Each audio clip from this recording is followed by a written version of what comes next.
Okay. Okay, first I will review a little bit about the last session, last Friday. Okay, I think the first one here, nothing wrong with this questions, right? It's A, C, and E for the correct one, and I think most of you are answering the correct answers. So if you look here, x approaching 2 from the left and from the right. From the left is here, from the right is here. From the left you get 3. From the left you get 3. From the right you get around 1, right? And so this is wrong. And also at the x equal 2, the function is equal 1. It's equal 3 actually, so this is also wrong. And f at x equal 4, this is undefined, so it's undefined. It should be undefined. Okay. All right. Okay, so yeah, most of you are getting the correct answers. Okay. Second questions. Remember that if you have just the function, it's not the same. Okay. But in limit, it will be the same value. Okay, so this is true. Okay, so this is true. Okay, so this is the leaderboard. And the last questions, actually, I make a mistake here. So the question should be, this should be some number 2 or 1 should be, but because this is the question, so this will be 0 over 0, right? And 0 over 0 doesn't mean that it is not exist. Okay, for example, if I have two functions like this, if, okay, example, so if I have f and g, okay, and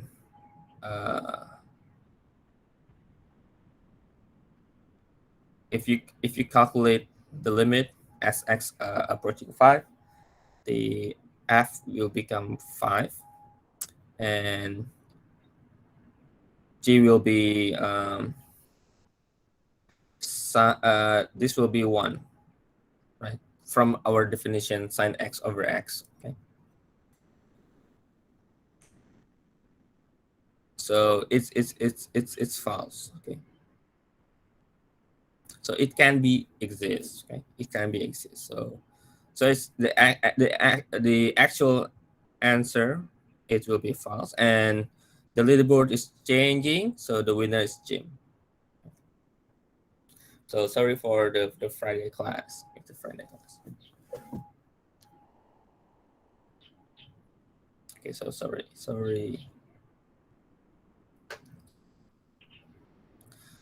Okay.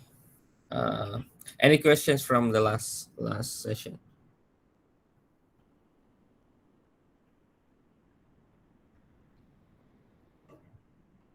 Okay. Okay, for the attendance, I'm still having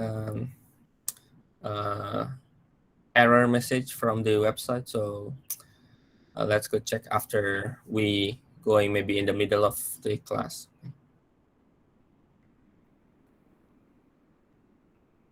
Okay. So yeah, wait until maybe 9. So we will continue the lecture first and then go to the attendance system.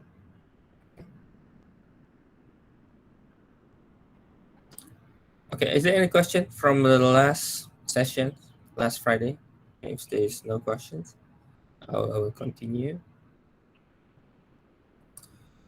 Okay, first, before we are moving forward in the next sections, actually, we will go back to this limit. And let's try a little bit to prove that this is true, that this is 1. Okay. How to prove, right? To prove that is using the squeeze theorem. Okay. Now I will going for squeeze theorem and explain how we are going to use it, and then we can apply for sine x over x. Okay.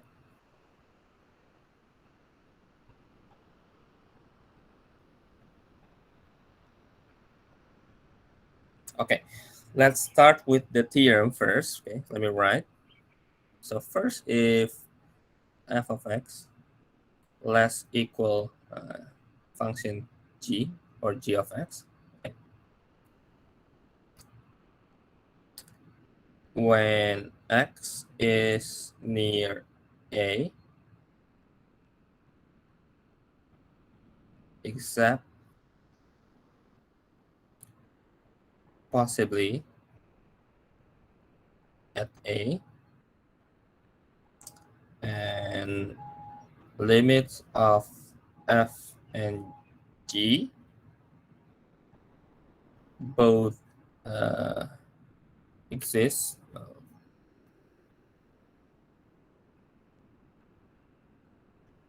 Oh, the attendance website is still error, so we will wait and maybe I will show you later. Okay, for the attendance.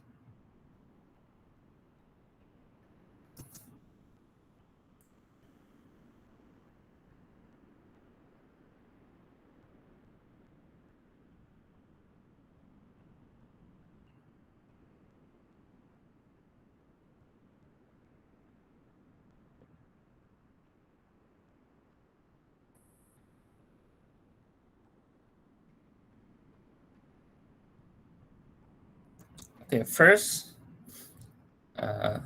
we consider two functions, f and g. Okay, and when x is near a, and maybe not at a, but it's near a, and limits both function exist. When x is getting closer to a, then we can conclude that the limit of the function as x approaching a for function f is less equal function g. Okay, so we start from here and we go to adding another function, and we can have some squeeze theorem. Okay, okay, I will move to the next page.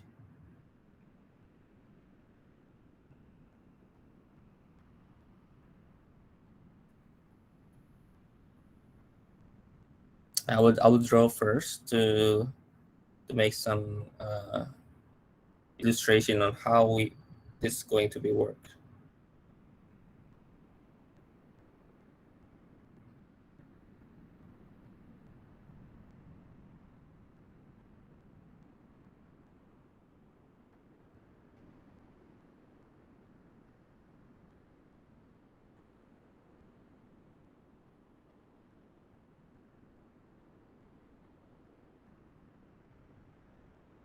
Okay, so this is just a random functions. So let's say this is f of x. This is g. This is h.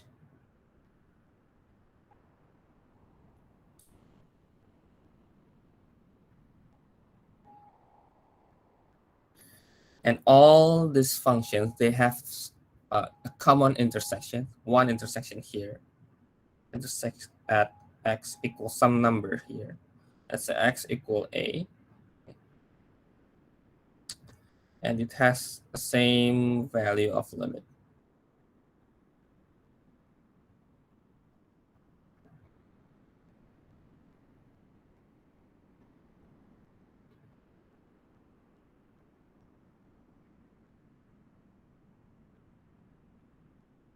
Okay.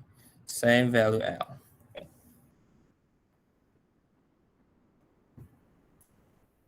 All right.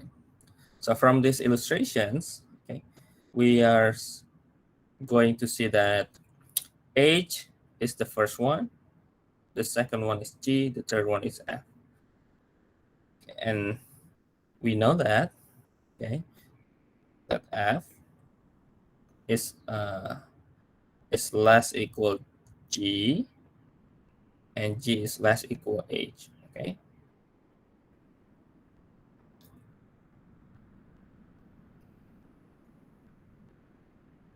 So, okay, so if you have these conditions, when x is near a, except maybe at a, and I hope you understand why I'm writing except maybe at a, because we are considering only limit. Okay, but it can be at a, but it also cannot be at a. It can be both. Okay, and the limit as x approach a of the function f is the same as limit for function h. Okay, so limit the bottom one is the same as the top one, okay, the most upper, and it's equal L. Then the conclusion will be the limit as x approaching a of gx, it's also equal L. Okay, so how do we apply, or how do we interpret this in our case? Okay, uh, first we need to understand. Okay, we need to understand first. Um,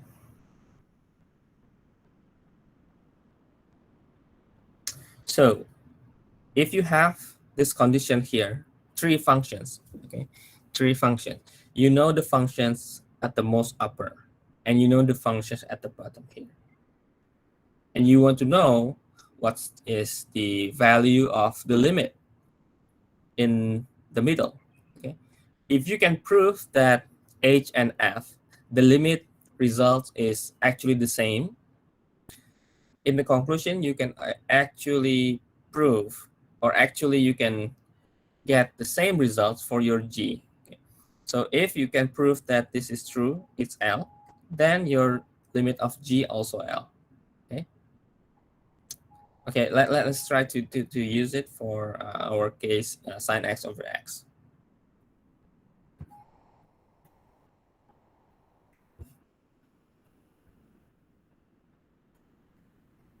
Okay, let's prove, let me write here, sine x over x.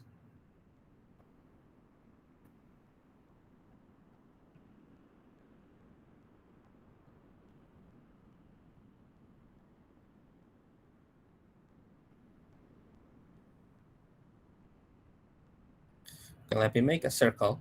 Okay, let me make a circle.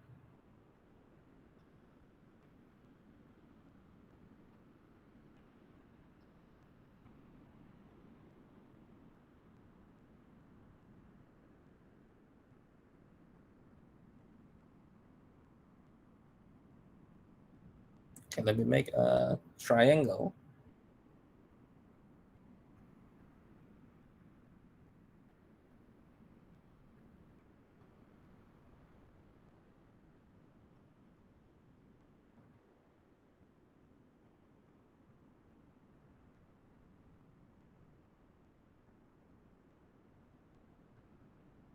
Okay, now we have this triangle here. Let's name our triangle. Let's give a name.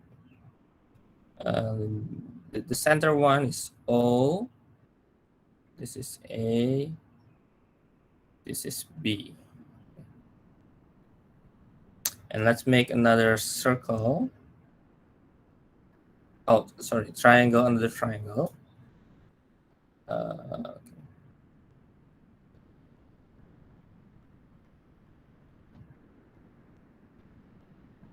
Okay. And then this. Okay.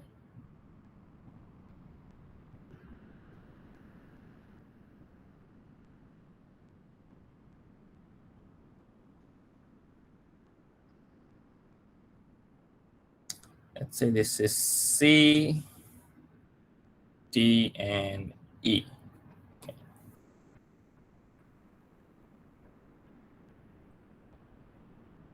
And let's make the radius is just one unit. Okay.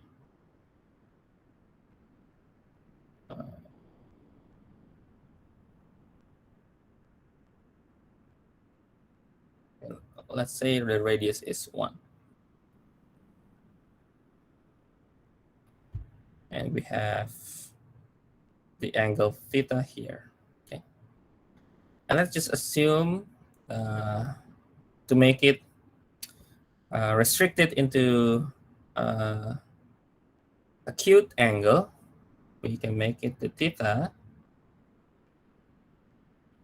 is only from 0 to pi over 2. Okay. So it will be our triangle, right? Okay. Okay. Now, before we are move on to compare some line here, let me write the arc AB. Okay, arc AB, the one that is like this. A. So let's consider arc AB. So arc AB, because we have the radius equal 1 and theta, we have theta as in a variable. So we can write this is actually r multiplied with theta, right? Do you know why? Okay. Do you know the circumference of circle? 2 pi r, right? The circumference, right? So if you have circumference, you have a full circle, right? But if you only have this, let's say this,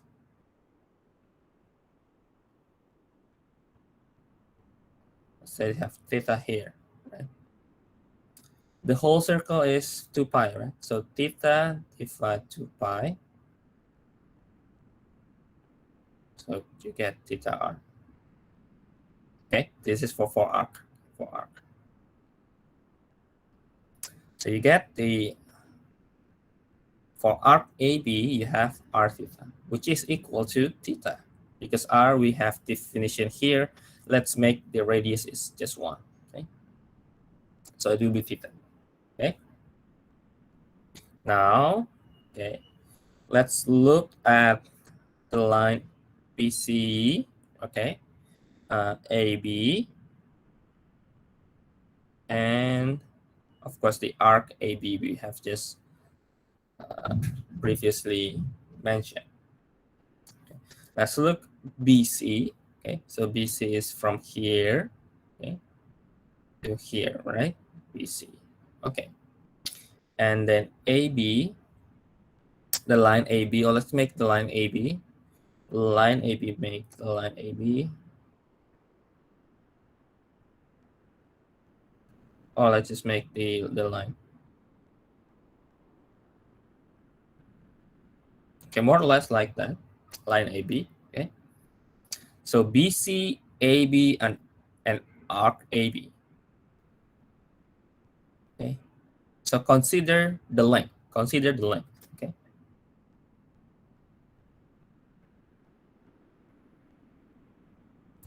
Okay, and consider the theta. Okay, consider the theta. Okay. Okay, let's consider the triangle O, B, and C. Okay, this triangle here.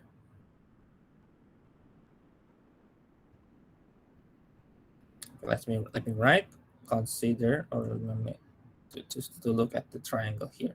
So consider the triangle OBC. Okay. From the triangle, we can make our relations, trigonometric relations. Okay. So sine theta is BC, right? The line BC divided by the line OB, right? And OB is just our radius, it's just 1. So we can say that BC is just a sine theta. Okay.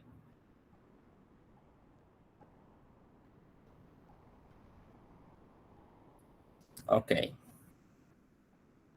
Now look at the triangle, another triangle, OAD. Okay, let's look at OAD, the big triangle. Okay, the big triangle. So consider. So this is the first point. The second point, consider triangle OAD. Okay. I will make the tangent for the theta. That is AD, right? Divided by OA. Okay. And OA is just radius, right? The same radius, the same one. So AD is tangent theta. Okay. All right. Now let's consider, because we need to consider BC, AB, and arc AB. You see that line AB, I think because it's on the arc, it will be less than arc AB, right? Right. So BC is less than AB and is less than arc AB. Okay, from the picture, just seeing from the picture. So BC is less than AB is less than arc AB. Okay.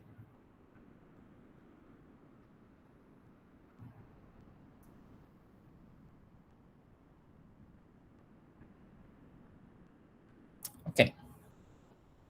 Of course, if we look at BC is sine theta, and this is theta, right? And now we need to look for the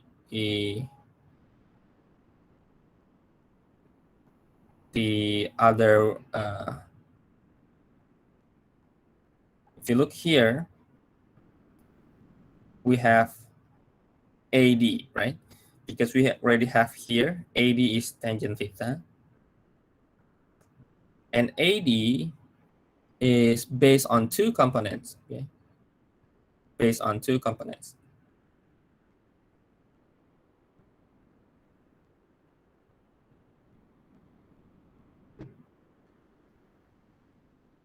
So we can write RAB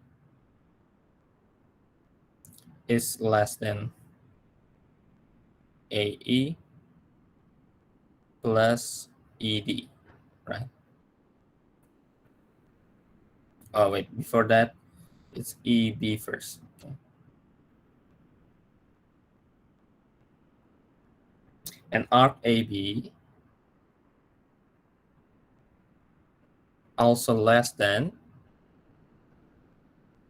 AE plus ED.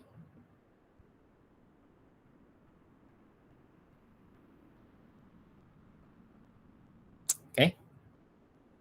And then arc AB is less than, we already have tangent theta from the AD here.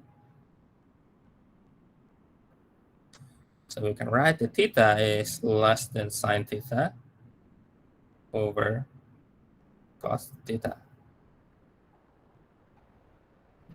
Okay.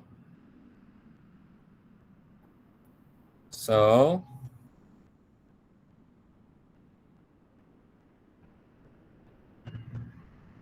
if we divide all with theta, so divide all, then sine theta divide theta,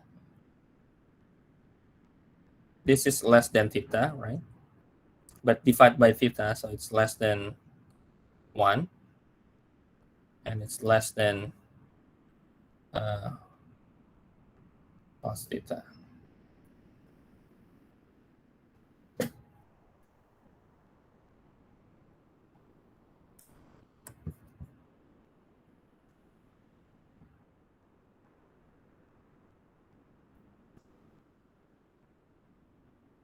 So cos theta is from here. So we get this is cos theta here, and move the theta going down here. Okay. So cos theta, so this will be cos theta is less than sine theta over theta. Okay. And then from here, we can make the limit as theta approaching 0.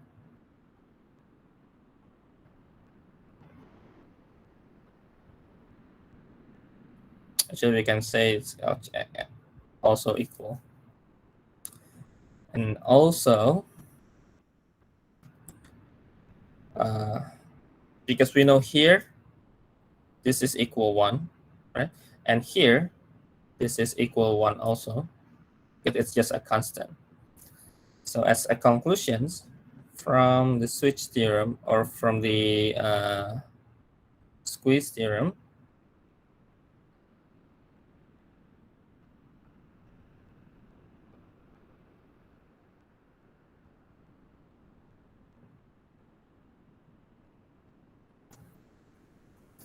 because the left one is equal 1 and the right one is equal 1 also.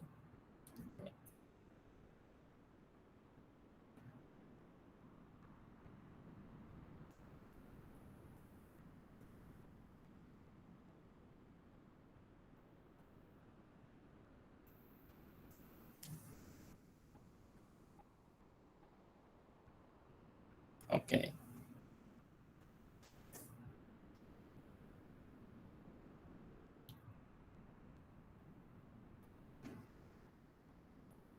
Okay, that's the first approach, first method to use the squeeze theorem to prove the sine x over x as x equals 0, sine x over x equal 1. Okay, so this is okay. I think from here, I think, right? From the picture, from the circle.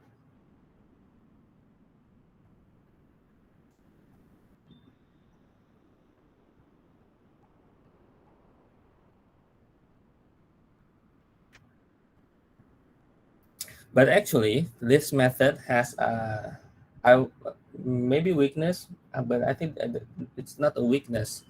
Uh, to prove all the line is correct, like the comparison is correct, you need to make sure from the picture, right? At least from here, like for example, BC is less than AB, AB is less than the arc AB, and arc AB is less than the AEEB, right? This line. And also arc AB is less than AEED, okay?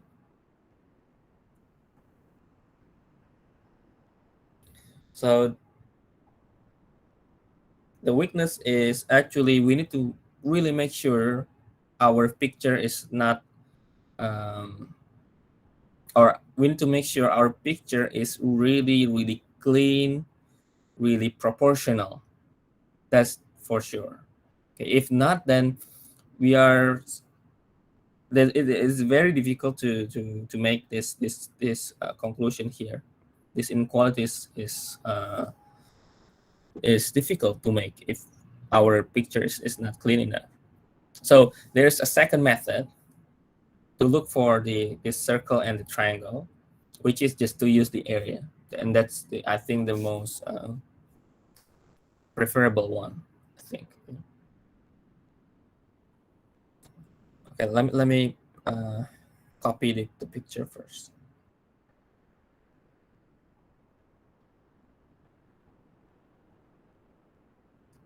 Okay. Let me give you time to look for the explanations, and then we can move on.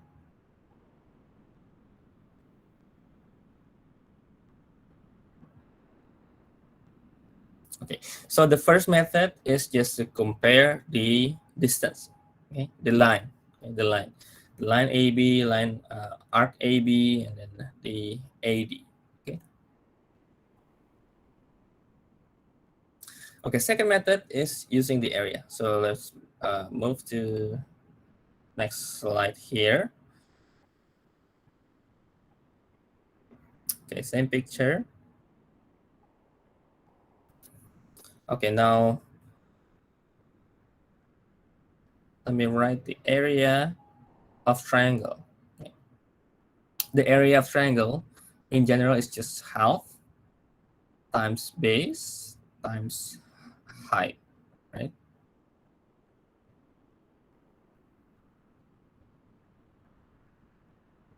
Okay, let's look for, consider the triangle OAB. Okay, so we have,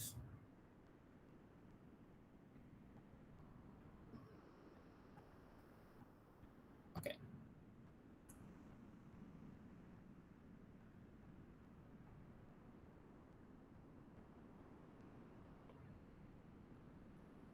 so O, A, B, and this is C. Okay.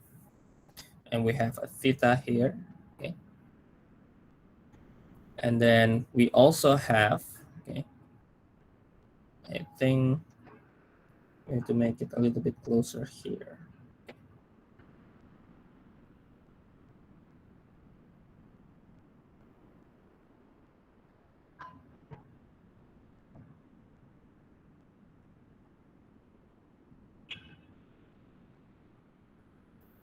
Yeah, more or less, this is the sector. Okay. So this is A, B, O, but this is as a sector, okay, a sector.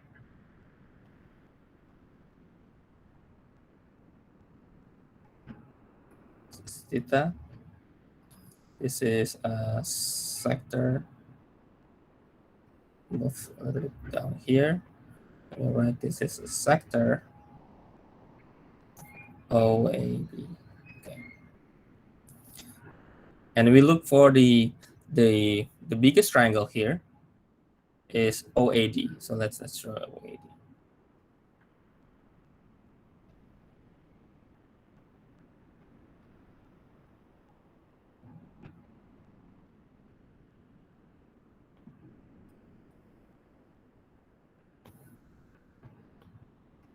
So O, A, D, and we have in the middle, maybe around here is BC.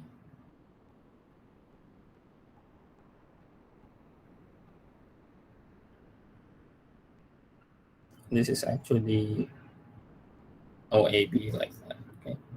So let's consider this three area. Okay. Consider these three area.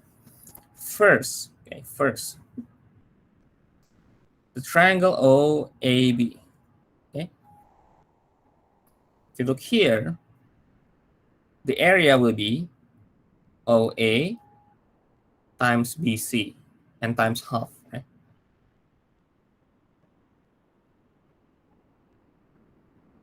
So half, remember BC, OA. Okay.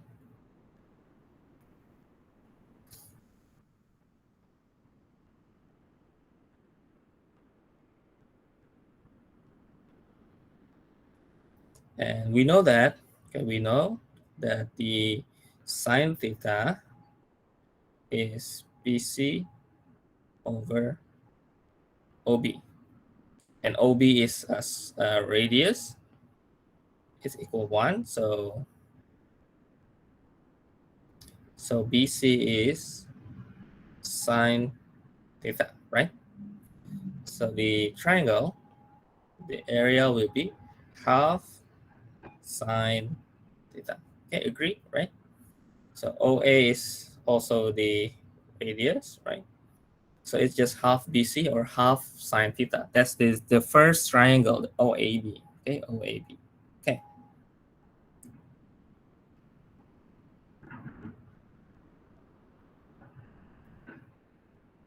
Okay.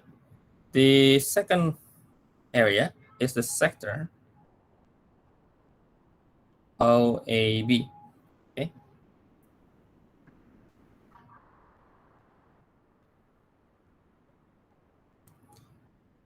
Okay, maybe I'm writing here. If you don't remember area of sector, it's similar with the how to find the arc. The area of sector is theta divided by 2 pi, and just multiply with the area. Okay, and you'll get that this is half theta r squared. Okay, and because r is just 1 in our case, in all the triangle and the circle, the r is equal 1. So the sector OAB is equal half. Let me write theta r squared, or half theta. Okay, so we get this, and we get this. Okay. Okay, so this is the first one. This is the second one. Okay, third one, the biggest triangle, OAD. So if you look here, it's half OA and times AD, right? So this will be half OA times AD. Okay, if we look for AD with theta, okay, so we can also look here, tangent theta is AD over OA. And OA is just 1, so it's actually, we can say that the tangent theta, or maybe the AD is equal tangent theta. So here we have half of tangent theta, because this is 1, right?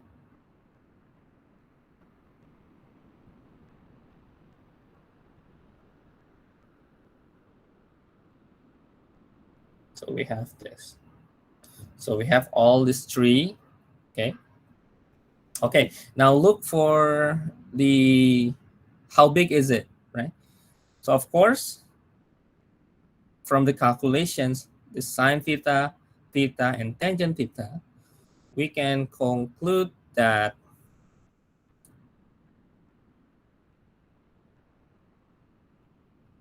sine theta, half sine theta, is less equal theta over 2 is less equal tangent theta over 2. Okay?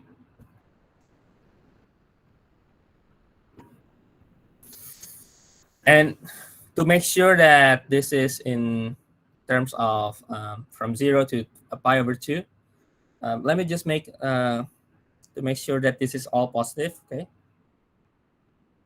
Actually, you don't need to make this line. Okay, we can remove 2 from our inequality, and we can multiply with this 1 over sine theta. So this will be 1.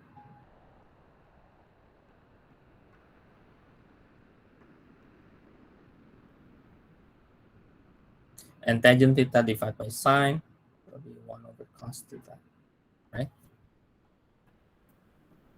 Okay. Now, what do we want here is, and let me make another. Okay. What do we want here from here? Let's switch. Okay, so reciprocal. So it will be 1, but change the sign, because we want sine x over x, sine theta over theta.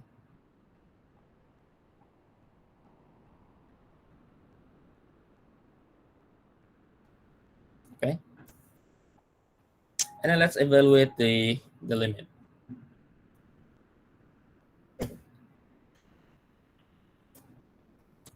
Or we can start from the cos, from cos.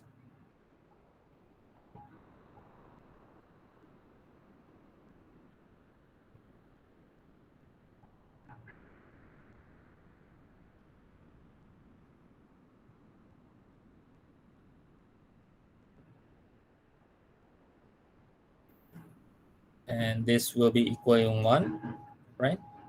This is also 1.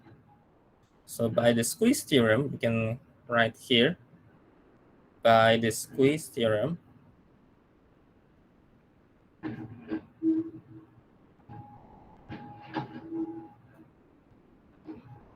limit as theta approaching 0,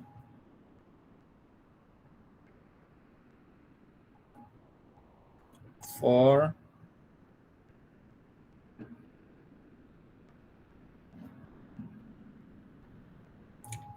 so that's why we can say that in the definition in limit, if we have this sine x over x, then this is, we can definitely say we have this identity now. Okay? And we will use this identity in the future. Okay? All right.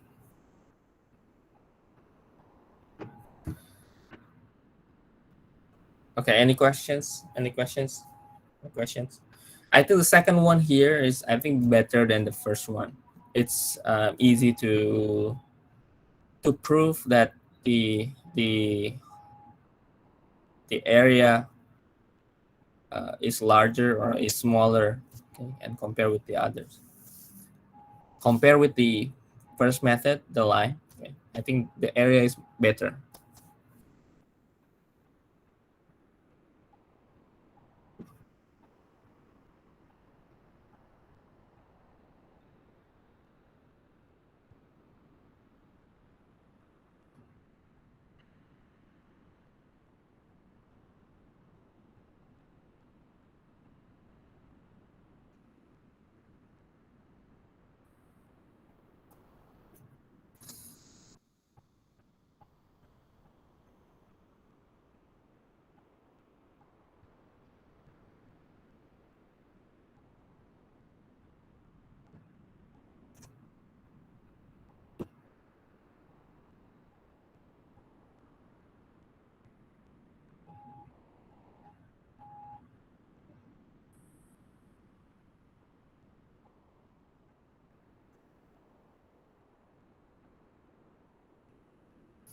Okay, and remember, the Google Meet link is always the same now for the Monday class and the Friday class. Please save the link. It will always be the same. Okay. And I think if you have the Google account already set up, then you can use that if you want to join the Google Meet. Okay, so you can join directly without waiting for my permission.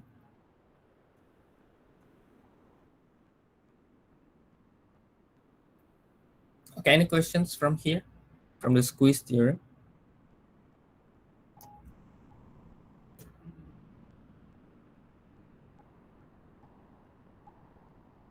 Basic of math? No, I was still online learning.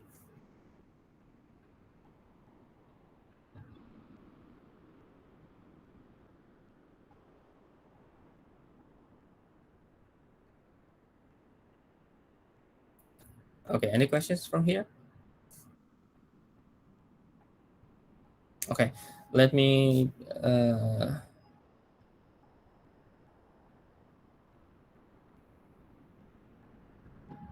okay, we have another identity from the sine x over x. We can elaborate and use that to look for another identity. Okay, okay, for example,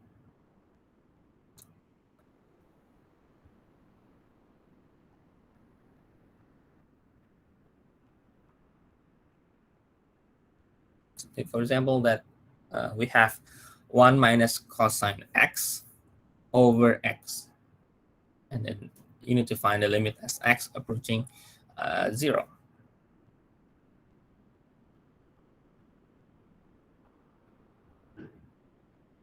Okay, remember that if you have limit and you want to evaluate limit, first you need to check the limit first. Okay, check the limit.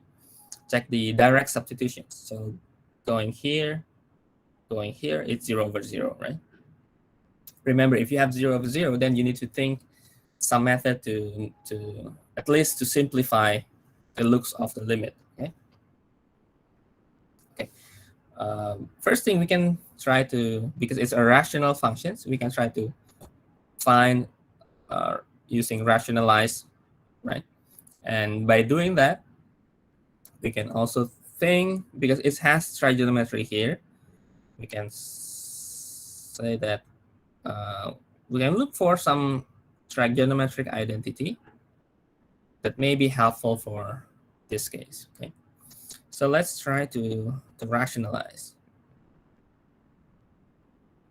because it's 1 minus cosine x. Let's try to multiply with 1 plus. Okay, 1 plus,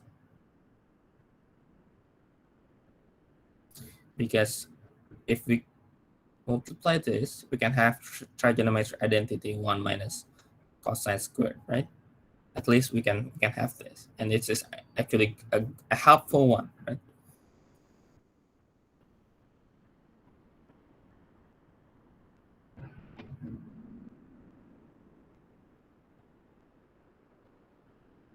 All right, we now have this, and then we can also write in terms of, we change 1 minus cosine squared becomes sine squared, right?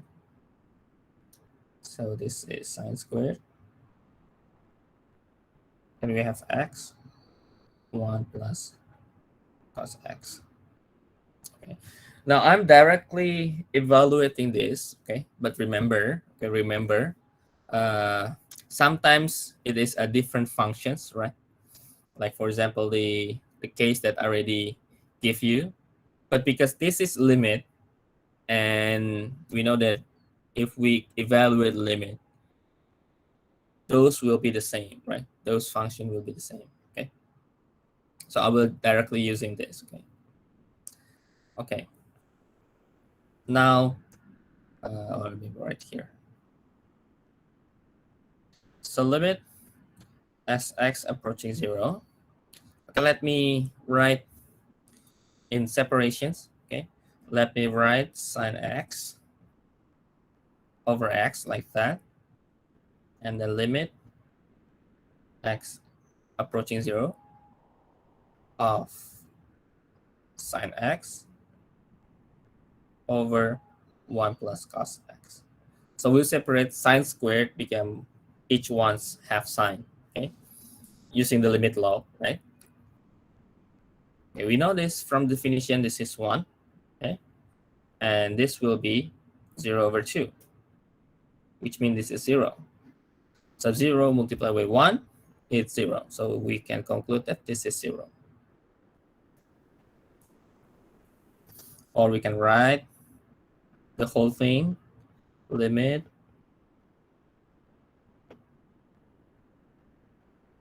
as x approaching 0 of 1 minus cos x divided by x is 0.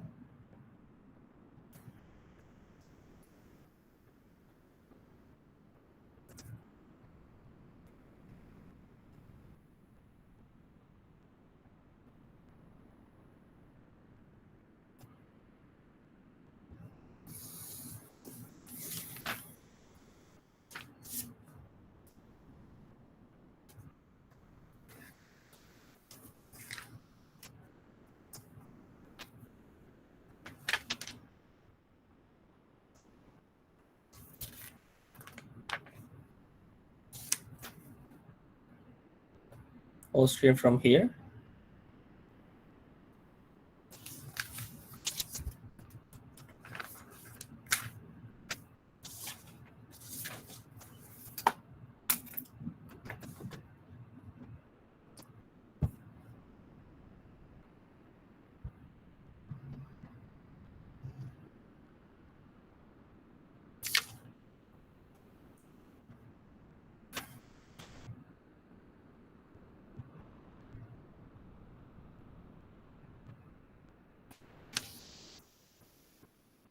Okay. Any questions? Okay. So at least you have now two definitive for limit in trigonometry, sin x over x equal 1, and 1 minus cos x over x equals 0.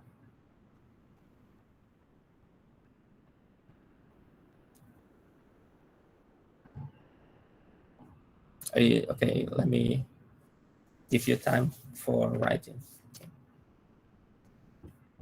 Do you have any questions or something that maybe you still keep wondering and maybe you want to ask? And actually after this, it's actually about the precise definition of limit, but that will be in additional lecture aside from our class. Okay, so I will give some time for video recording and I will upload and then let you watch it later. Okay? So we will skip that for now, precise definition of limit. Okay.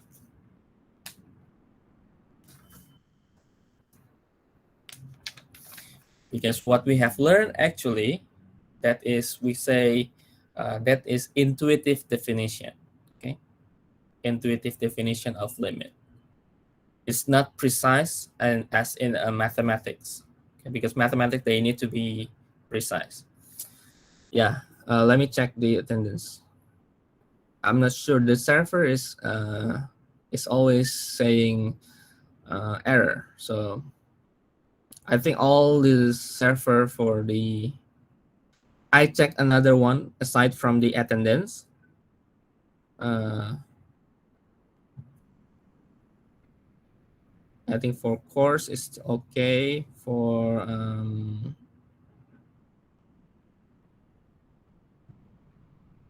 oh, I see. Yeah, every server related to teaching, because I think that is the same server. Always they have the error message, so it's still error. Okay, so if somehow until the end of the lecture still error, maybe I will not count the attendance for today. Yeah, server error in the application. Yeah, I've checked some error. Yeah, still error. Let's just check later, maybe near the end of the lecture. Okay, let's move on. Okay. So as I said before, let me write here. So we will have the precise definition of limit. This will be as video lecture. Please wait. Okay, please wait for me to upload. So what we have learned previously is just intuitive definition. What intuitive means is we are only looking at graph and make conclusion. Because we are not sure the limit, right? Because we don't know how small the limit is, how close the component limit, right?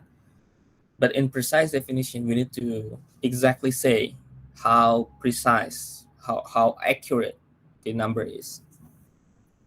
So we need to have another variable in precise definition of limit. So please wait over that. But actually, if you just use that intuitive definition one, you can actually solve all the problem, most of the problem in limit. Okay, so precise definition is not really a must for understanding. So as long as you understand the intuitive definition, you will be fine. You'll be fine. Okay, let's start with the sections about continuity. So we skip the precise definition for now.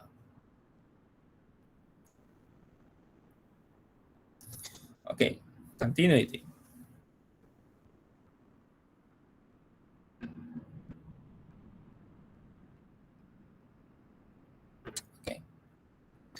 Let's start from definition. Okay, so a function, let's say a function f, okay, is continuous at a number a, okay, if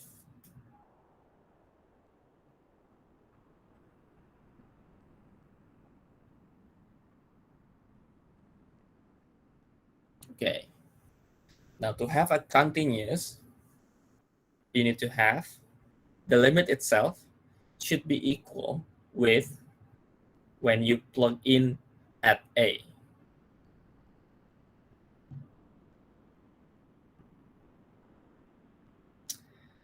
A simple understanding is, okay, if you draw with a pen in the paper, whenever you touch the paper with your pen and you draw, you make a continuous line, circle, curve, right? For example, I will make this curve, right?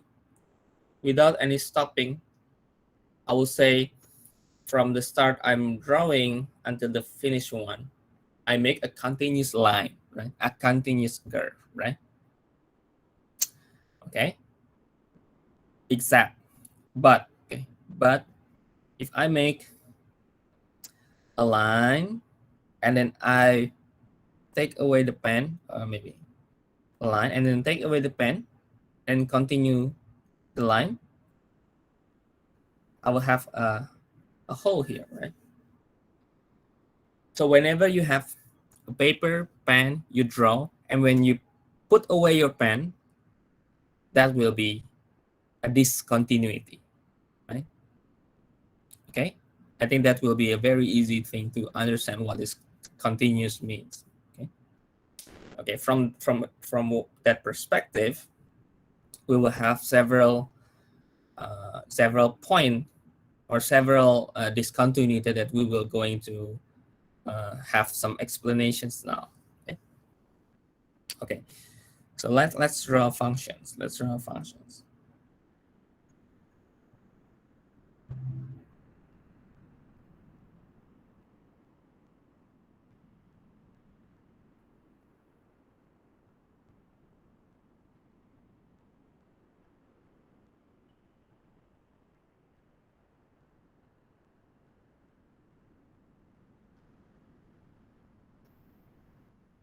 Okay, let's say this is A.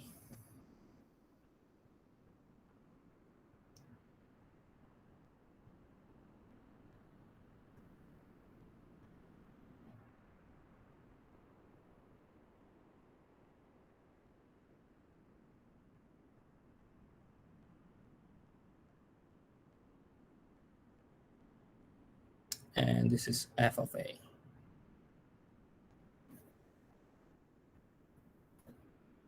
Okay, so we look for the limit first. Approaching from the left, approaching from the right, okay? And then in the curve, it will be here, right? And you will see also when x approaching A, f of x, they are also approaching f of A, right? Okay. So from the definition, we need at least, okay, the requirement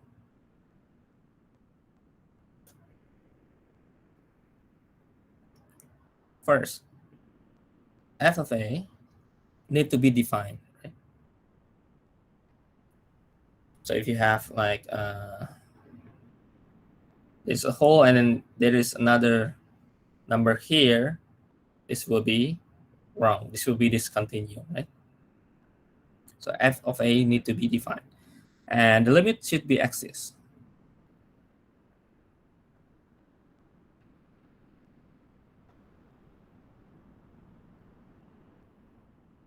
And the third one is the limit is the same as So when you have these three things, okay, then you can say that f, so the conclusion f is continuous.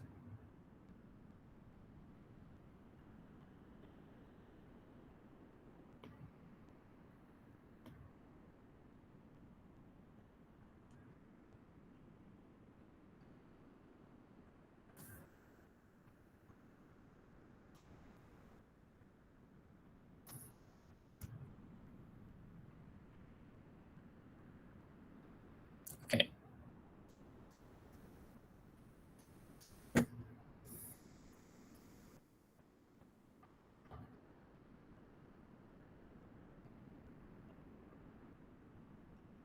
Oh, sorry. Okay, let me see.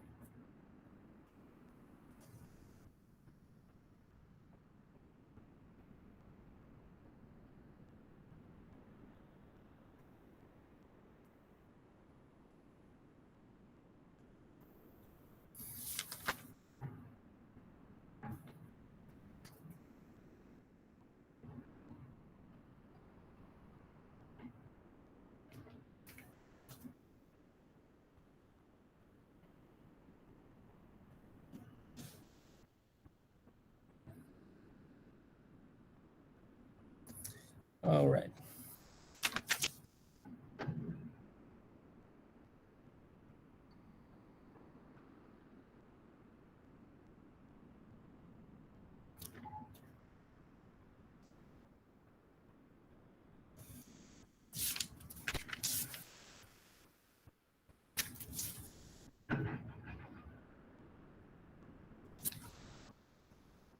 Full screen.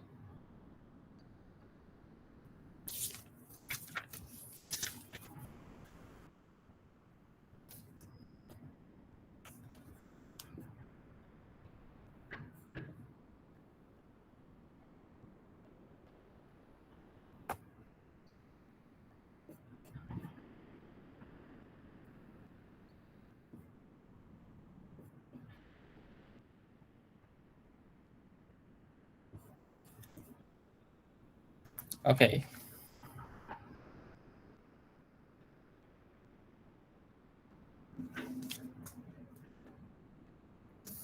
Okay, let me give you some theorem first, and maybe if you have time, we can see some example. Okay. So my plan here for today is actually continuity, Squeeze theorem, continuity, and maybe a little bit of limits at infinity. Okay, so we say that the horizontal asymptote tensor. Okay, so let's try some.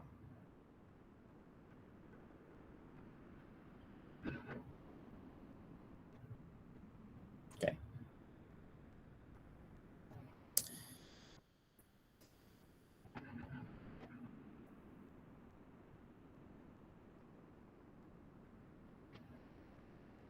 So we will have discontinuity as several times.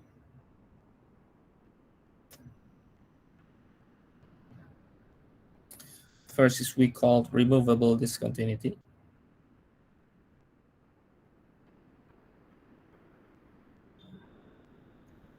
This is if we have like that one, we say it's removable discontinuity.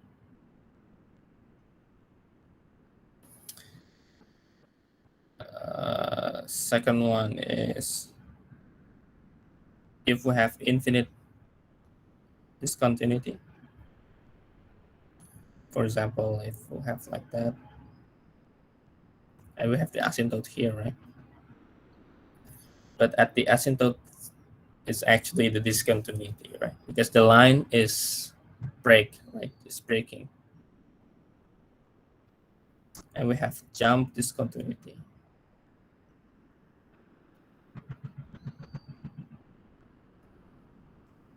This is actually the example is if you know the function here, but I think I will not explain now.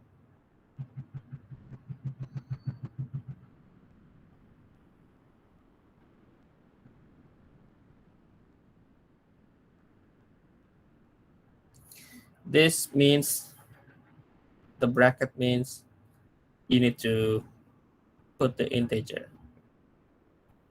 So the function will be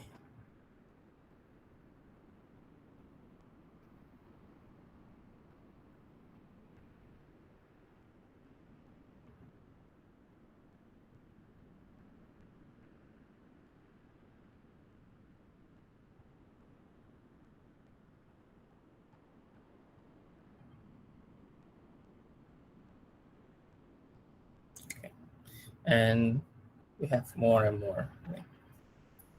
If you look that from here, you are jumping. You have jump discontinuity.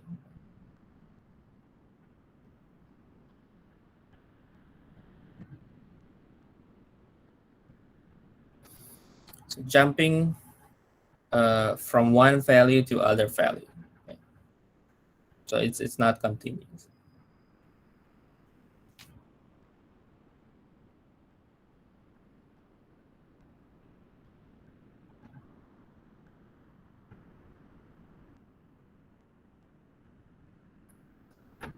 Okay.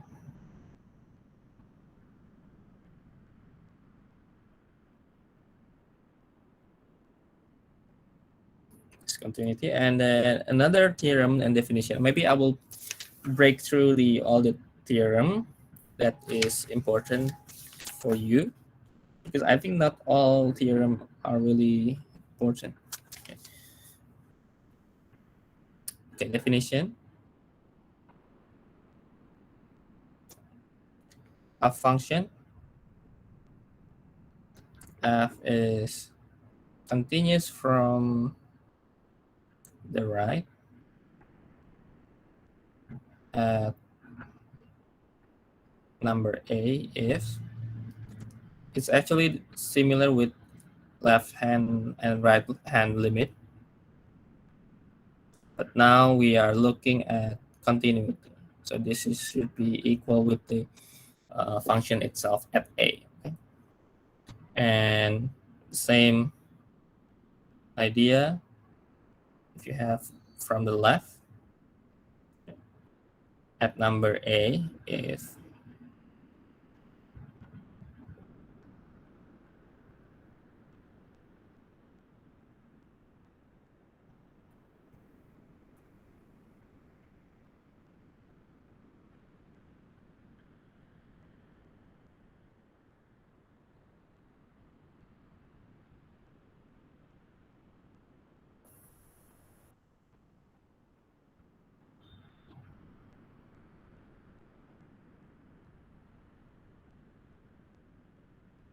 okay, and then from here we also have to have a definition of the function itself. So a function f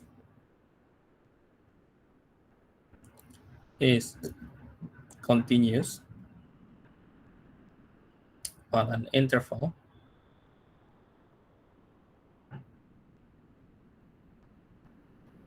if it is continuous at every number in the interval. Okay.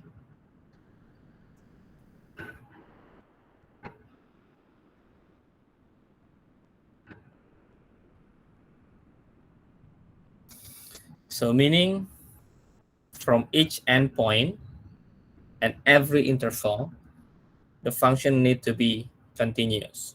Okay, if you want to make the function continuous. Okay, so it needs to be in every number in the interval, the function need to be continuous. Okay.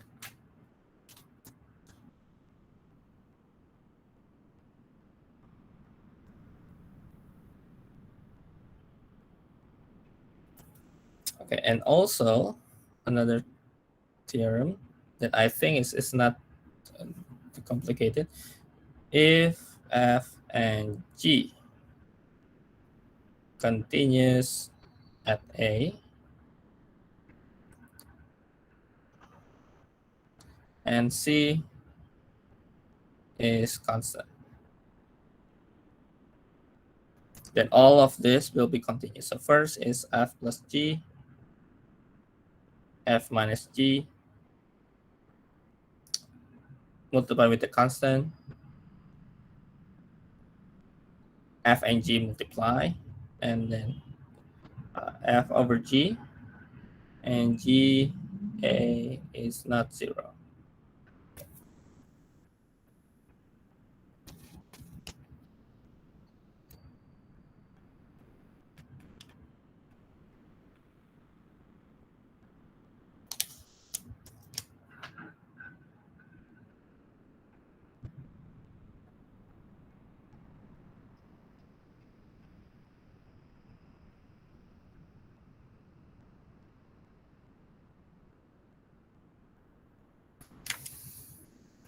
Okay, I don't think we need to have more elaboration here.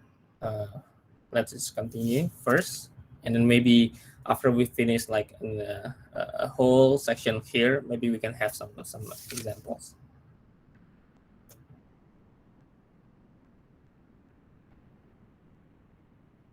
Okay. Okay, let's continue a little bit.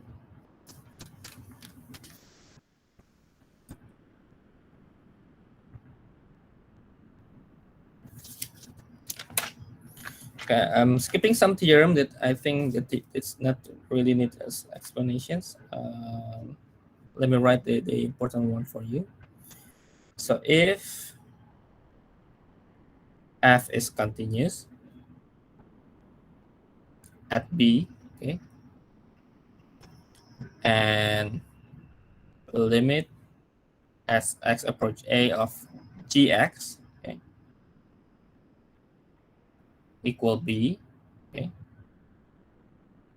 then limit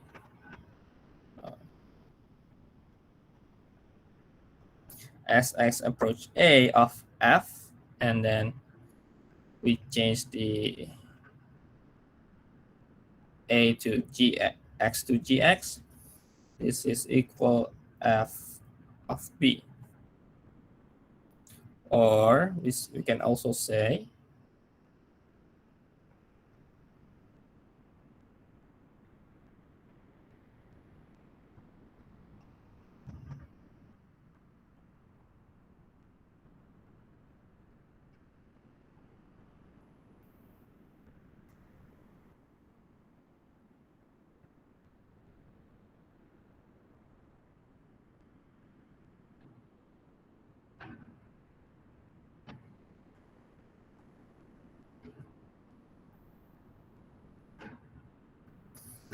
so you need to have the first statement as a requirement. So you need to have the function is continuous at b, and you have another function g, and limit as x approaching a of that function g is equal b. And then you can write down the conclusion that limit as x approaching a of f of fgx is equal f of b. Okay.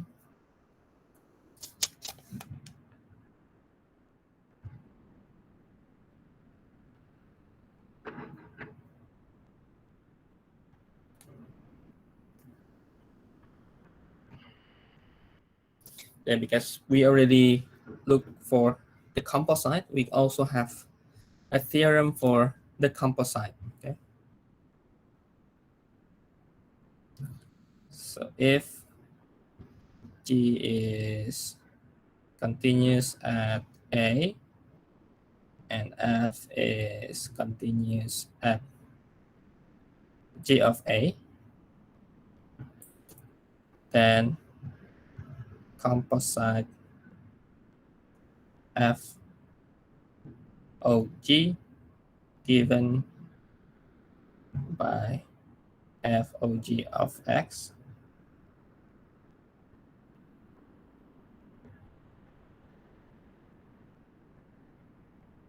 is also continuous at a.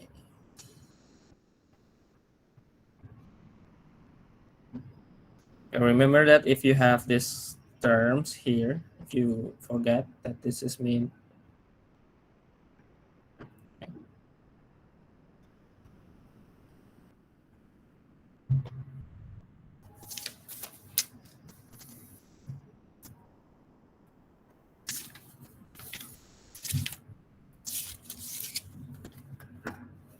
Okay, I will have some one section in the continuity about intermediate value theorem, but I will skip that for now. Previous one here, discontinuity here. Okay, so I will skip the intermediate value theorem, maybe next lecture, or maybe I will have this intermediate value theorem also in video along with the precise definition of limit. I will upload hopefully this week, okay, this week.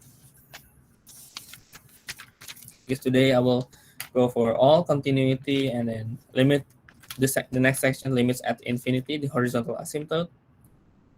And maybe I will go some review next Friday. So for today, I will be more all the theorem definitions, and then the Friday one maybe some review and then some examples and how we are going to use some of the theorem. Okay.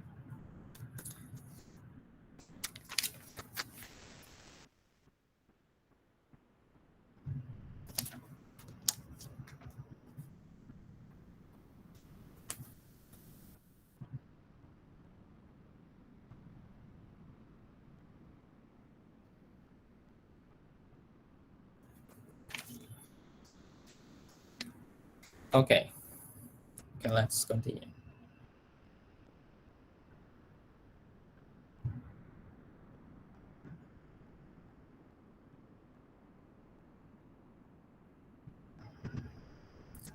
Okay, let's continue to 2.6 limits at infinity. So next Friday, we will go review a little bit the continuity and limit at infinity, and maybe have some exercise. But maybe I will have a little example in limits at infinity.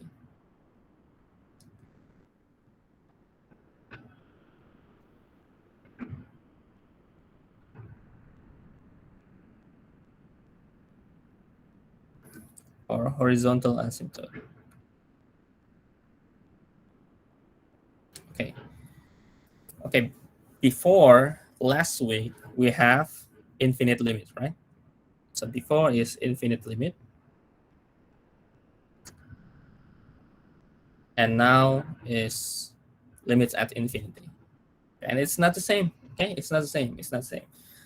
Limits at infinity means that the limit will go, so the variable will go to infinite number, while infinite limit, the result is infinite. Okay, that's the difference. Okay. Okay, to begin with, okay, for limits at infinity, let's look for a function.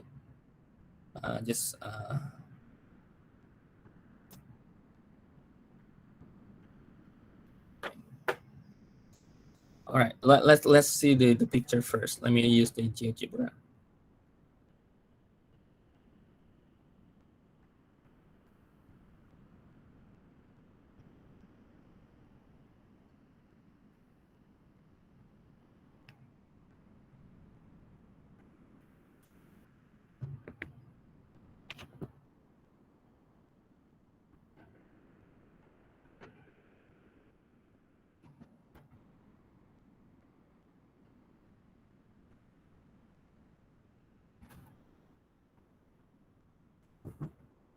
Okay, if you look here, okay, let me zoom a little bit. If you look here, the graph is moving to the left and to the right at infinite number, right? So x is approaching, okay, so as x approaching infinite number here, and also as x approaching infinite number here, we will see that they are going to have maybe going closer to a number. And for this case, it's equal 1 here. It's y equal 1. So let me draw a line, y equal 1. So that is line. So we will see from here that they are going to closer and closer to that line, right? To y equal 1, the horizontal asymptote. Okay? So this is the limits at infinity. Okay? in a picture, okay, as shown in a picture. Okay, let's go back to our lecture.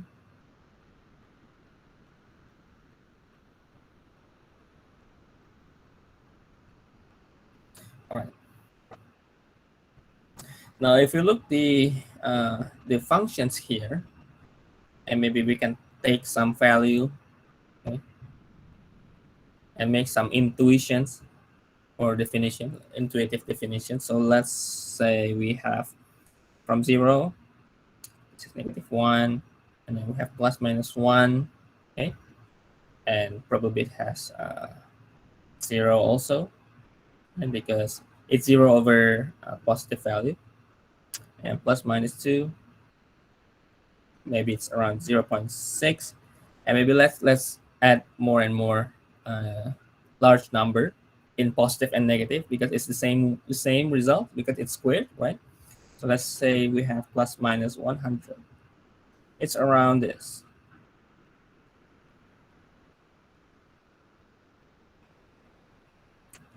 And let's increase 1000.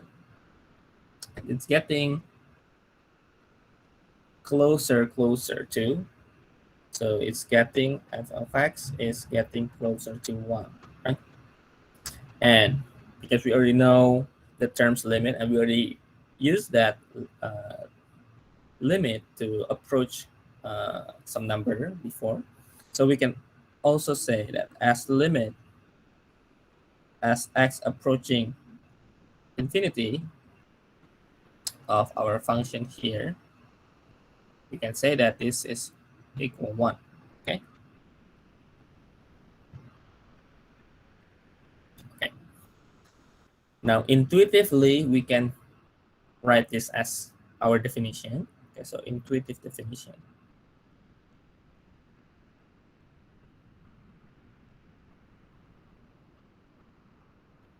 Let f be a function defined on some interval. Let's say from a to infinite.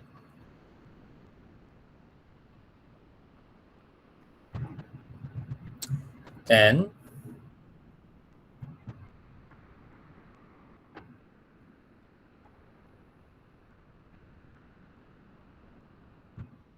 so this means that the values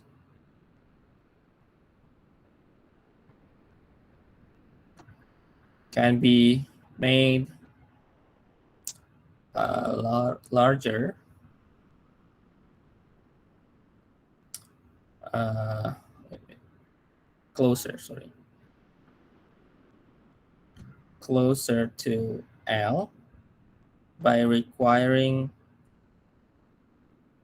x to be sufficiently large. Okay. So the word means that as x approaching infinity, okay, of the functions, then the results, the values of f of x will be closer to L, some number L, some exact number. Okay.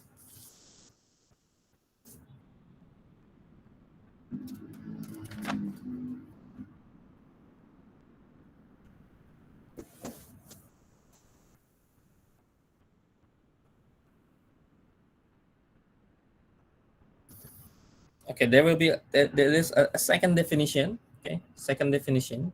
So this is first. The difference is just the interval. Okay, so same words. The interval is from negative infinity to a. Okay,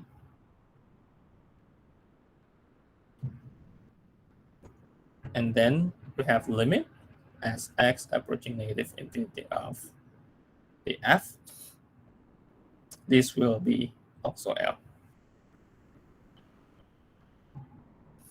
And all the words will be same except the last one. it's negatively large. Okay.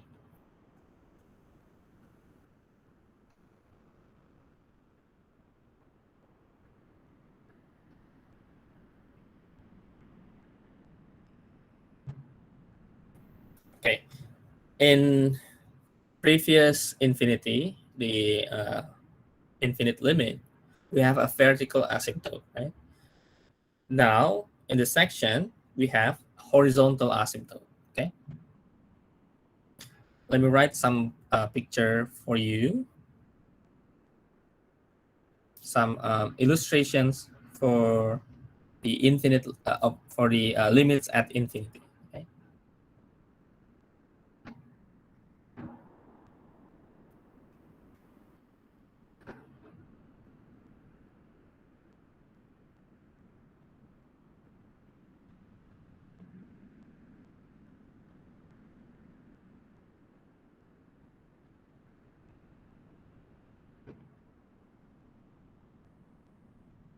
Okay. After that, second one we have that.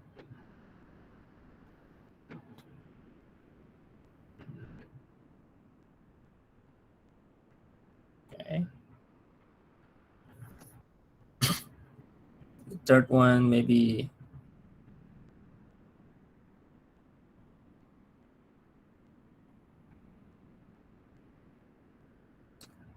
we have that.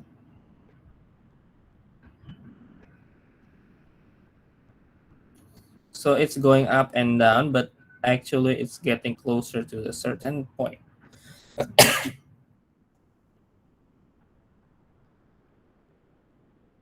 Okay.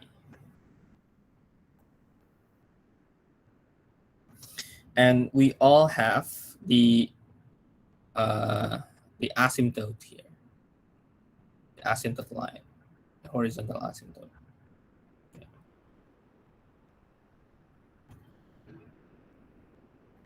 So line y equal L is called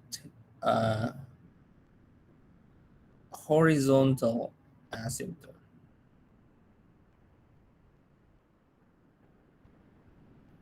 of the curve y equal f of x. Let me write this.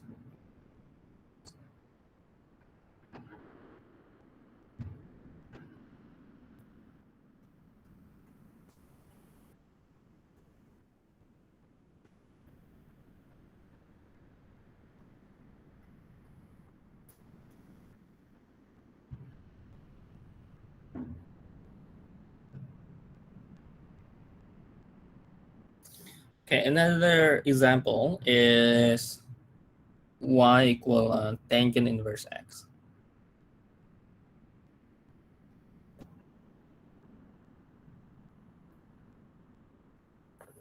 So inverse trigonometry.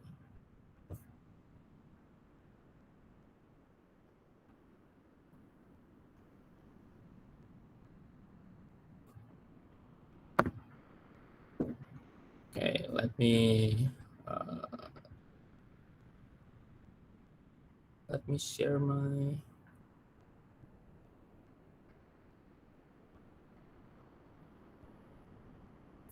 All right, now this is the tangent inverse x. Okay, so if we look here at certain values here, they are going to have two asymptotes. Okay, two asymptotes. The first asymptote is pi over 2. The second one is negative pi over 2. Maybe if I can grab it in that the first one. Second one is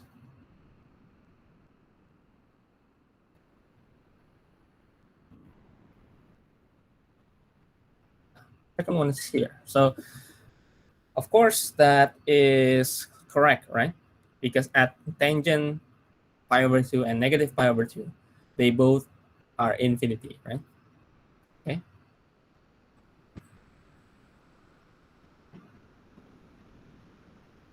Okay, I hope you get the idea. So we can have, okay, from what the picture said, is we can have a two horizontal asymptote. Okay? So a functions can have two horizontal asymptote. The asymptote is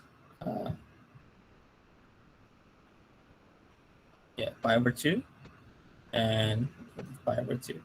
Or in terms of limit, we can say limit as x approaching negative infinity of tangent inverse x.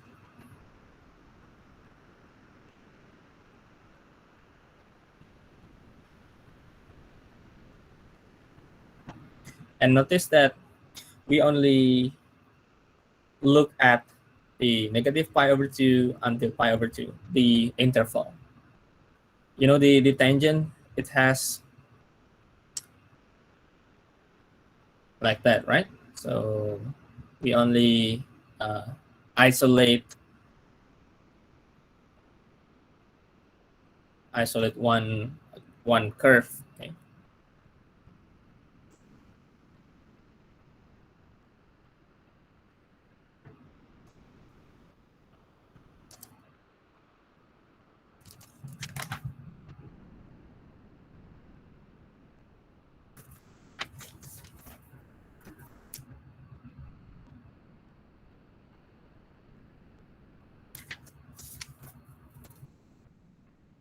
Okay, we can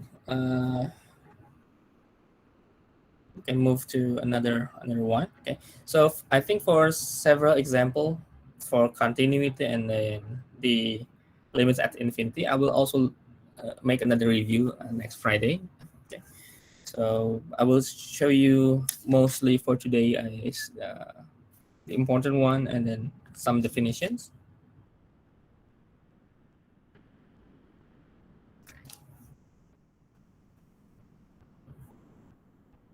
All right. Uh, evaluate. Okay, let's evaluate the limit as x approaching infinity for 1 over x and limit as x approaching negative infinity for 1 over x.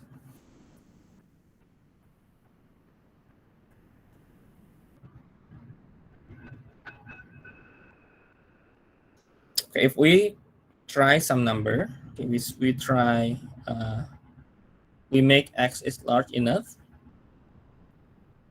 1 over x becomes small, right? So maybe if this is 1,000, this will be 1 over 1,000, right?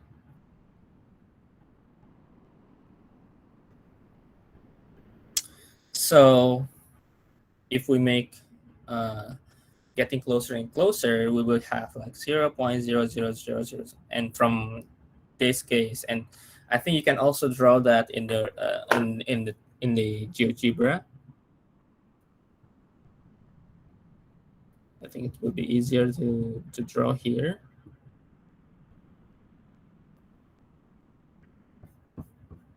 And let's take this in principle and make it 1 over x. Okay. Okay, I think it's pretty much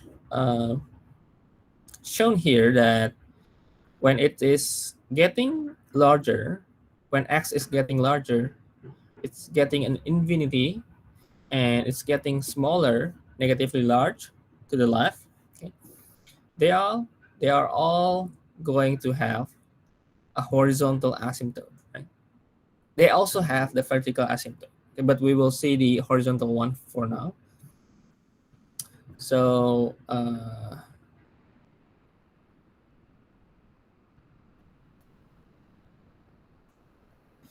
so we will have actually an intuitive calculations that when x is getting larger for 1 over x, this will be 0.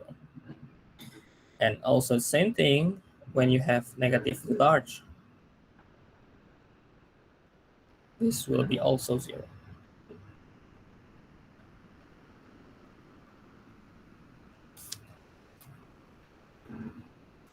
Now we have another theorem from here. Okay, let me write the theorem on the right side here.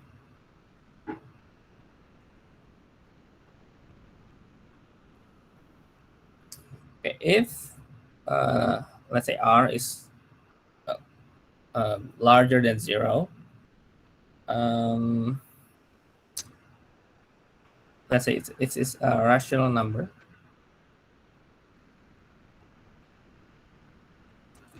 then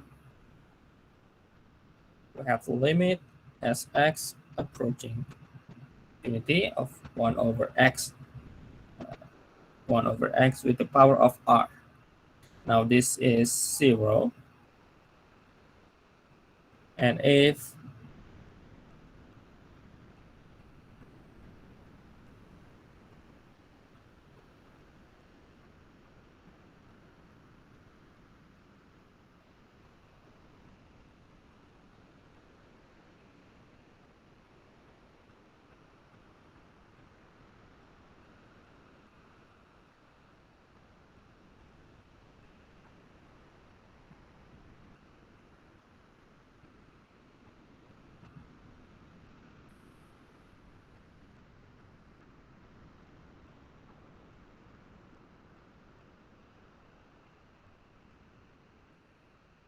all right.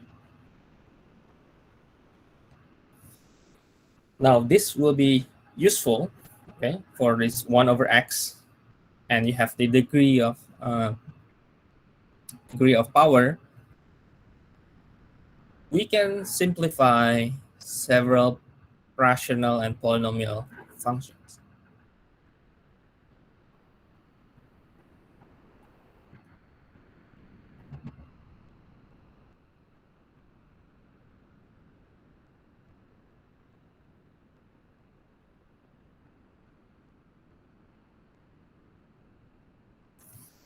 Okay, what do I mean by simplifying is basically evaluating the limit, okay?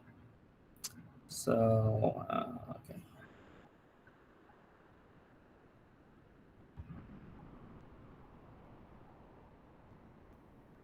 So if example,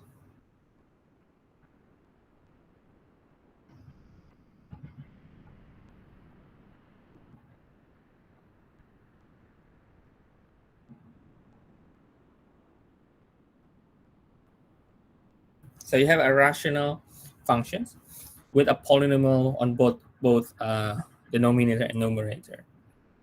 You have a polynomial here, 3x squared minus x minus 2, 5x squared plus 4x plus 1. Okay.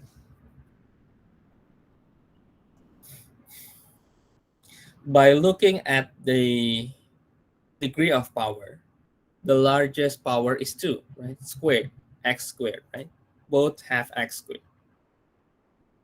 Actually, the shortcut for this is just a 3 over 5, right? But how you process this is actually right here.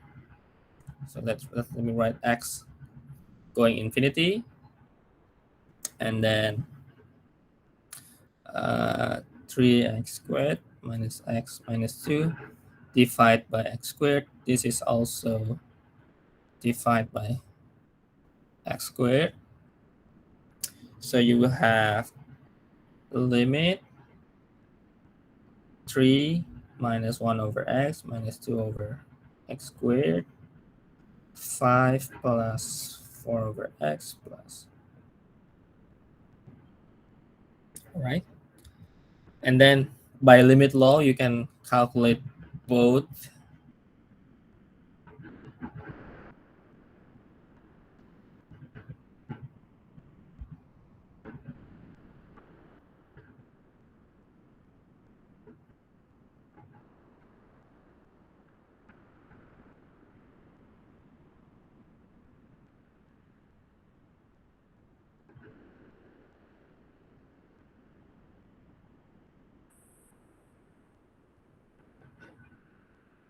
and of course, before you are doing all of that,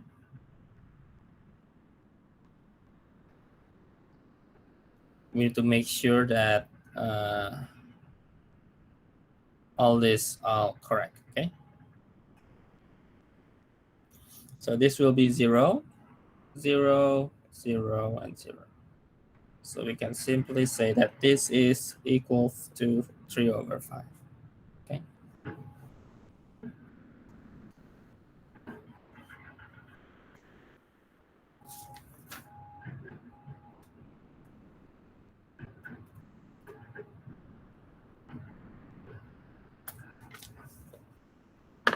Okay. Okay, any question from here? Let me check the attendance, whether it's ready.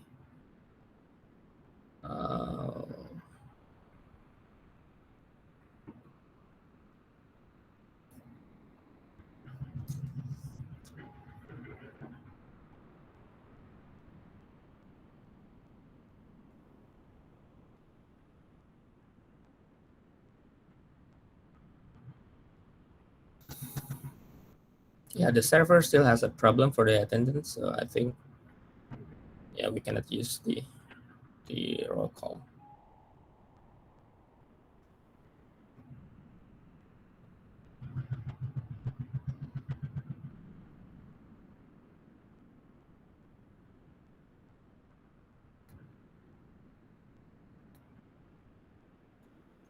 Yeah, not sure if other cores have have the trouble or not, but I think it is the server. Yeah, server problem.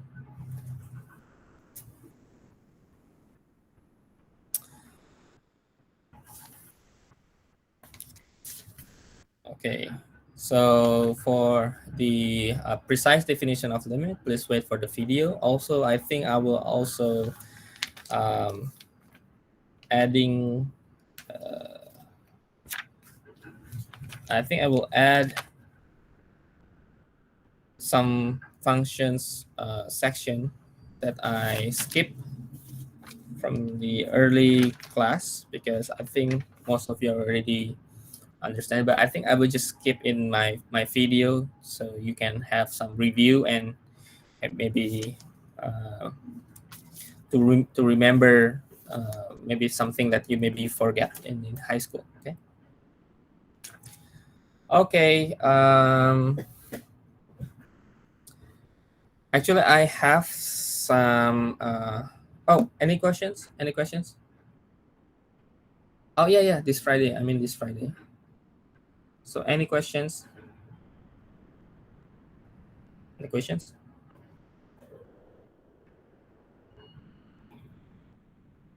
Okay. Okay. If not, I will have some feedback again from you. Okay. So, okay, please bear with me. All right. Okay. Let's move on. Okay. Okay. Hurry to scan the QR code.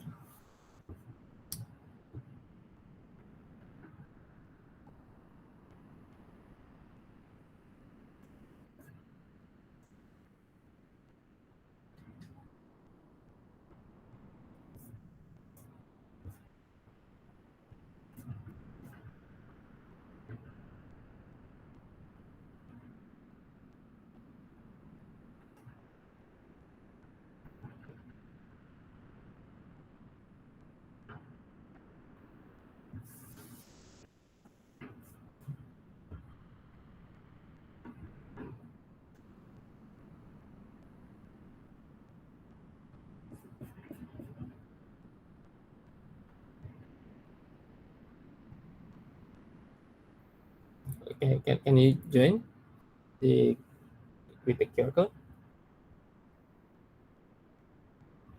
Yes. Still online class. Oh, really? Sir, I cannot join and my Oh, camera doesn't wait. respond to this code. Okay. Maybe I will change the code. Okay. Wait. I will share the other one. Ending. Okay. Wait.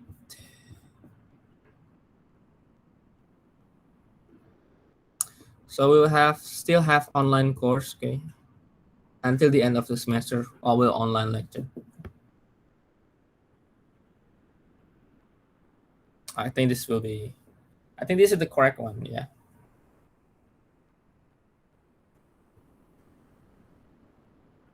Oh, okay. Okay.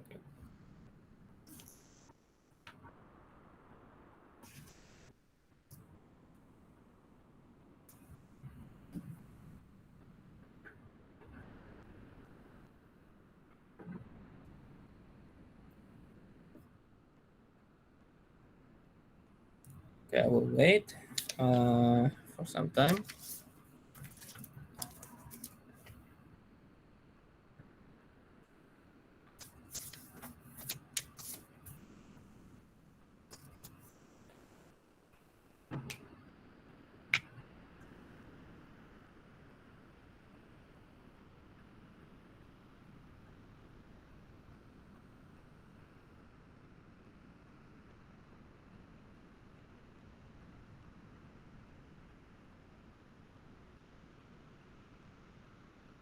All right, maybe a few more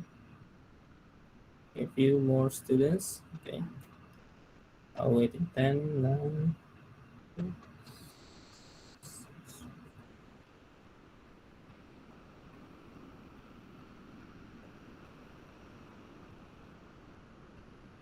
If you have trouble to sign in with the QR code, you can go to the website directly and using the code, the number code.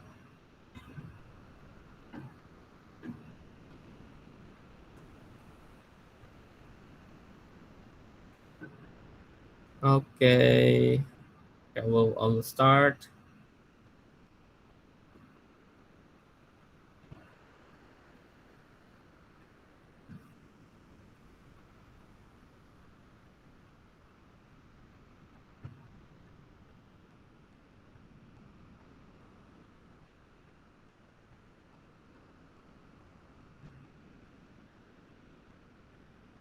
Okay, get ready.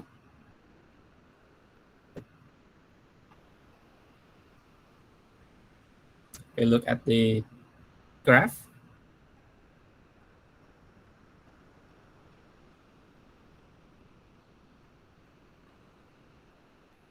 Yeah, 30 seconds. I hope that's enough. I hope.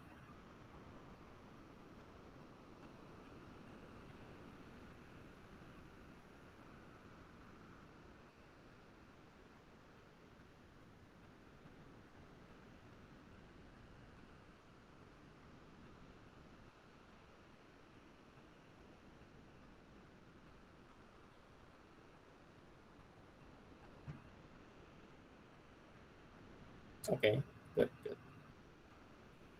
Okay, still good. All right, let's move on. Okay, who is the first one? Oh, yeah, yeah, Stephen. Yeah, first one, Stephen. Okay. How about the next one? Okay, we only have 2 questions for today.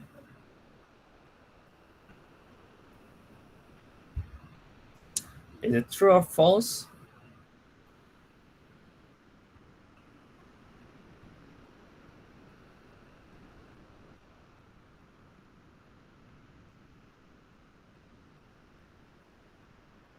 Three, two, one. Okay, time's up.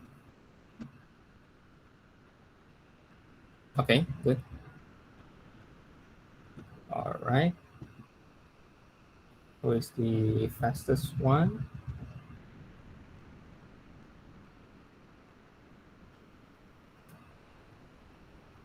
Okay, Stephen.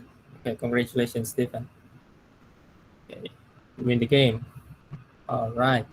So remember that the infinite is not a number. Okay, no, it's an abstract or it's a concept. Okay. Okay. Next. Okay. Ask me anything. Okay. How do you feel about today's lecture? You feel you need more exercise, practice, or what? And I'm planning to have giving you some homework aside from your TA.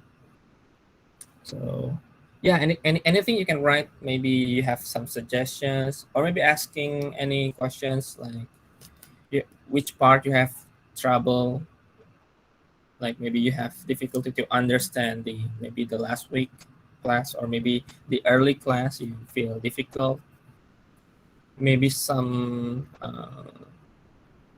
English problem. Yeah, TA class. Yeah, I think the TA class, it's still online class. Okay, I think. Uh, yeah, the offline is just for the exam part. Okay.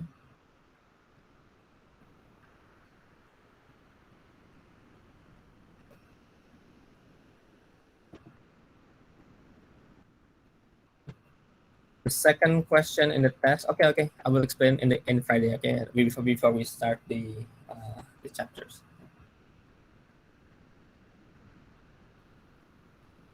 Okay, so yeah, write anything if you don't have any questions. So yeah, we can stop here. But let me give you time if you want to write something. Okay. Oh, of course, of course. We will somehow maybe like a review. Okay, like a review.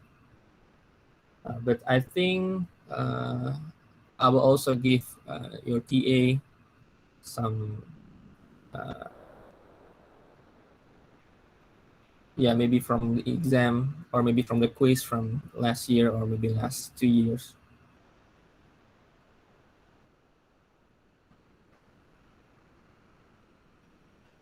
like the one in the quiz. Okay. Yeah,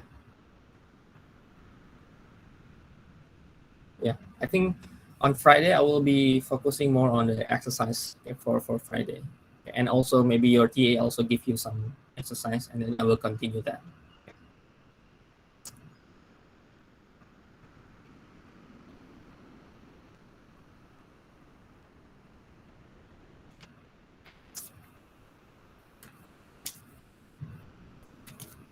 Yeah, we are still in the chapter 2, right?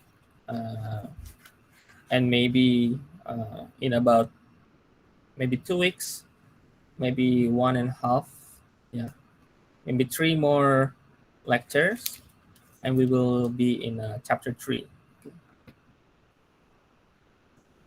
And I'm still uh, find a way um, for a quiz, but that will be in a 2 weeks, maybe in a 2 weeks, in a 2 or 3 weeks, 2 or 3 weeks before we start the midterm on November. We will have a quiz, the first quiz before the November. Okay, I think we can finish. Okay, so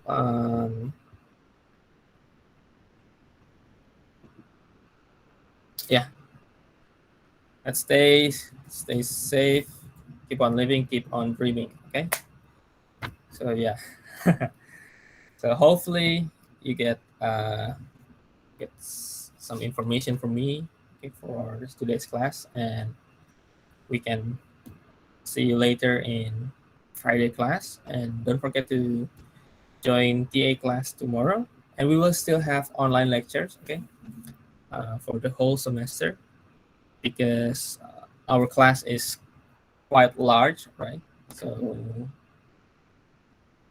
yeah, yeah, you can leave the meeting if you want,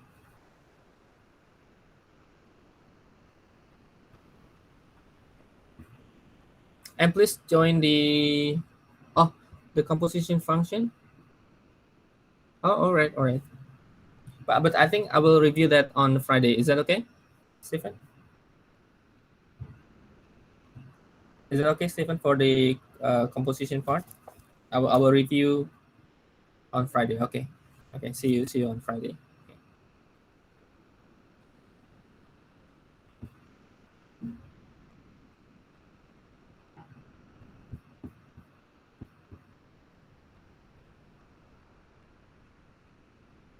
Okay. Bye, everyone.